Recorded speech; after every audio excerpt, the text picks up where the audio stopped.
This is a short video on the history of childcare in Ireland.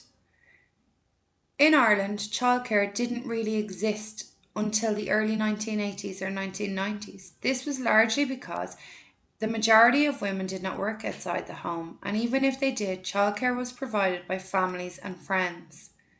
In public service in Ireland, a marriage bar existed. This meant that as soon as a woman in Ireland got married, they had to give up their jobs. In 1957, this marriage bar was lifted for primary school teachers, but it wasn't lifted for other women until 1973.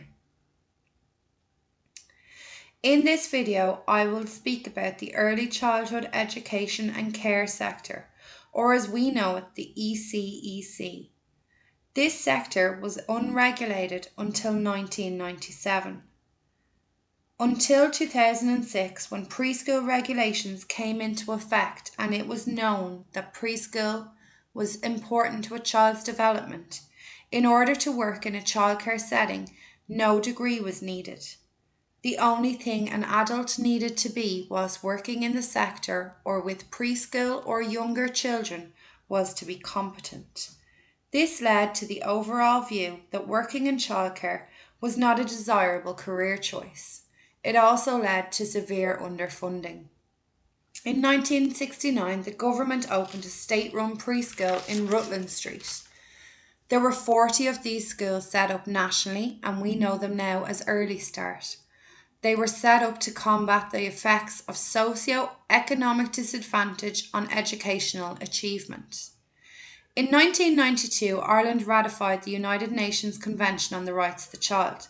This was the first step Ireland had made in recognising the rights of children. In the year 2000, the Department of Health and Children published the National Children's Strategy. It outlined a 10-year plan for the improvement of a child's life in Ireland. One of the main goals was to ensure all children received the support and services needed to reach their full potential. In 1998, the Minister, Micheál Martin for Education and Science, set up the National Forum on Early Childhood Education. This brought together different stakeholders within the early years sector. It created a group with knowledge and experience of what working in the sector was like. And it was from this group and their knowledge and experience was published the White Paper in 1999. The purpose of this paper was to set out government policy on all issues relating to early childhood education. Quality provision was the main key theme. It recognised that whilst quality existed in the sector, there was a need to standardise. In 2002, the CECDE was established by the Dublin Institute of Technology and St Patrick's College in Drumcondra. It aimed to reach the goals as set out in the Ready to Learn paper.